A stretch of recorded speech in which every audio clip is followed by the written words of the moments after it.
Hello students and friends, मैं Jitendra Agarwal MBA master of finance और research analyst आपको एक छोटी सी एक कंपनी की हिस्ट्री पढ़ने का सिस्टम समझाने की कोशिश कर रहा हूँ।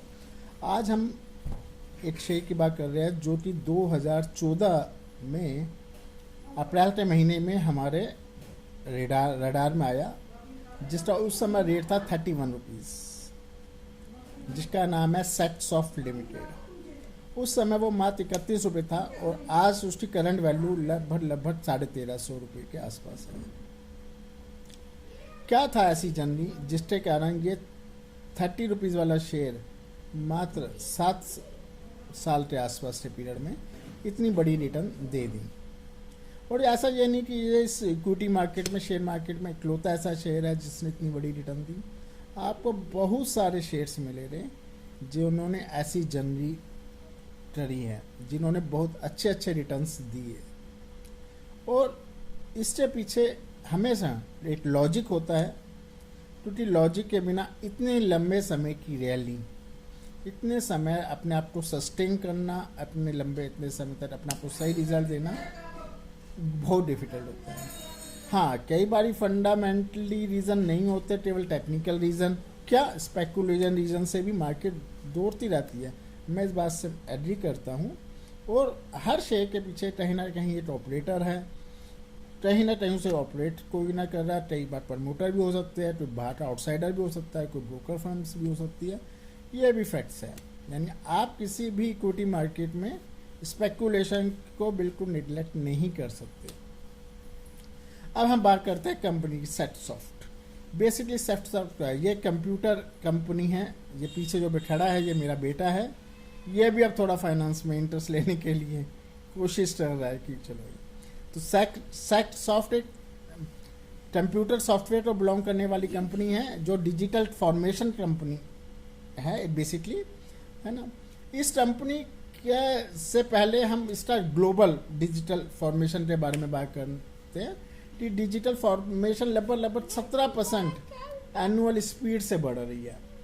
और जैसे जैसे इंटरनेट की स्पीड बढ़ रही है, इंटरनेट पे लोग काम कर रहे हैं और बहुत सब कुछ हो रहा है, तो डिजिटल फॉर्मेशन की डिमांड्स बहुत तेज़ी से बढ़ रही है। तो जब 70% किसी चीज़ की एवरेज ग्रोथ है, तो आप समझ सकते हैं कि उसमें कितनी बड़ी, यानी हर 3 साल में वो उसमें लगभग उसके सेल्स में, उसके रेवेन्यू में डबल होने की पोटेंशियल बढ़ रही है। अब हम बात करते हैं इंडिया की। कम से कम 500 मिलियन इंटरनेट यूज़र है, फास्टर ग्रोइंग कंट्री है जो इंटरनेट का यूज़ कर रही है। बहुत से लोग इससे डायरेक्टली नॉलेज गेन करना, इम्पैक्ट करना, वर्क इम्प्रूवमेंट करने में कर रही है। इवन गवर्नमेंट ने भी, है ना, इसके ऊपर बहुत ज़्यादा जोर दे दिया और गवर्नमेंट का भी इसमें ग्लोबल प्लान है। तो हम कह रहे हैं इस इंडस्ट्री को सपोर्ट कर रही है गवर्नमेंट। यानी आपके पास जो प्लस पॉजिटिव पॉइंट्स हो रहे हैं, ग्लोबल सपोर्ट भी मिल रहा है, टुडे डिमांड इंक्रीज कर रही है। और गवर्नमेंट अपनी कुछ पॉलिसीज़ में, जैसे नीति आयोग की पॉलिसीज़ में, उन्होंने इस कंपनी के प्रति फेवरेबल पॉलिसीज़ बनाई है।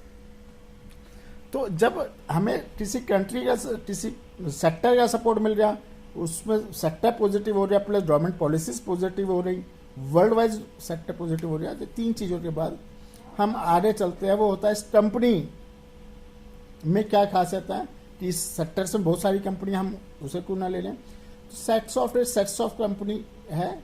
इसमें बहुत सारी हम सॉफ्टवेयर रिलेटेड सर्विस प्रोवाइड करवाती है ये, और चेन्नई बेस्ड बेसिकली ये कंपनी है। इसकी खासियत यह है कि यह डिजिटल ट्रांसफॉर्मेशन सोल्यूशन पार्टनर है और इसने फॉर्मेशन में कई बहुत सारे इनोवेशंस दे रहे हैं और कंटिन्यूसली अब 20 ईयर से मोर ज़्यादा इससे एक्सपीरियंस हो रहा है।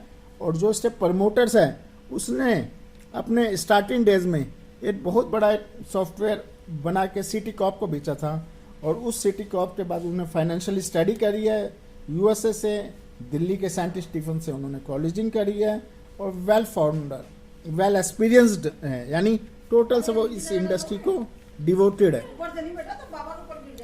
इस हिसाब से इसे प्रमोटर सपोर्ट भी हम कह रहे जो कि मिस्टर आदित्य कृष्णा जी हैं, उन्हें उनका बड़ा ज़बरदस्त सपोर्ट है, इस फील्ड के एक्सपीरियंस है, और सबसे बड़ी बात है, कंपनी अदर फील्ड्स में डाइवर्सिफाइड नहीं है। जो इन्वेंशन कर रही है, जो इन्वेस्टमेंट कर रही है, जो इसमें कर रही है, वो इसी सेक्टर्स में है। ये इसकी बहुत बड़ी पॉजिटिव बात है। इसके बाद बहुत अच्छे अच्छे बिजनेस पार्टनर्स हैं, इसके क्लाइंट्स हैं, माइक्रोसॉफ्ट जैसे, क्यूलिंग जैसे, यूआई पाथ जैसे इसके पार्टनर्स हैं। अब इसका 30 रुपीज़ 2014 में रेट क्यों था? एक्चुअल में कंपनी स्टार्टिंग स्टेज में थी, उसे केवल 4-5 ईयर का ही एक्सपीरियंस था, और वो ईपीएस अपनी जो कि 25% से स्पीड से बढ़ा रही थी, 6 रुपये पे पहुंचा था। और हम उस समय हमारी पूरी इंडस्ट्री की हमने भी पी जो दे रही थी, वो लगभग 6 से 7 ईपीएस पे ही, ईपी पे हमारी पूरी इंडस्ट्री चल रही थी।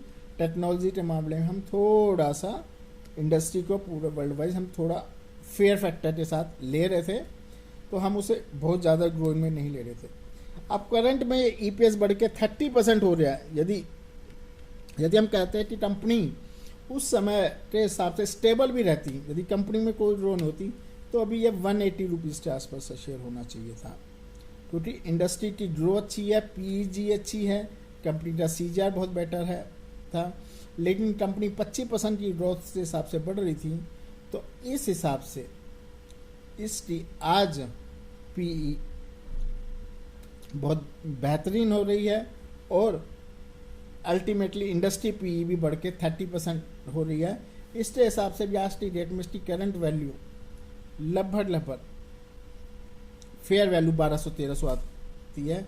और यदि हम इसकी एक्सपेक्टेड प्राइस करते हैं, और पीई जो कि इसी रेशो से बढ़ रही है, और इसकी फॉरवर्डिंग पीई और ट्रेलिंग पीई भी इक्वल लेवल पे है, और पैट भी बिलो 1 है। इस हिसाब से आने वाले टाइम में, आने वाले 2 से 3 साल में हम इसका रेट 2000 तक भी एक्सपेक्टेड कर सकते हैं, ऐसा कि हमारा अनुमान है। तो किसी भी शेयर को बढ़ने के लिए उसकी बैलेंस शीट्स, उसकी ग्रोथ रेशो, उसकी रेशोज, और उसकी वेल्थ मैनेजमेंट, गवर्नमेंट पॉलिसीज़, आपकी कंट्रीज की पॉलिसीज़, वर्ल्ड वाइज उसकी डिमांड, और उसके नए कंपटीटर आना और जाना कैसा रहता है, उन सब की हम स्टडी इस कंपनी एनालिसिस में करते हैं। और इसी कंपनी एनालिसिस के लिए के साथ मैंने आज ये वीडियो ख़त्म करता हूँ, और मैं इसकी एक प्रेजेंटेशन 2014 की रिपोर्ट के साथ आपके तो यूट्यूब में डालता हूँ, जो कि आपको आगे देखने में आपको फ़ायदा करेगी। और भी आप यदि किसी कंपनी का की एक्सपेक्टेड ग्रोथ क्या उसके बारे में रिलेटेड कोई क्वेश्चन पूछना चाहते हो, तो आप हमारे व्हाट्सएप पे कांटेक्ट कर सकते हैं। Thank you.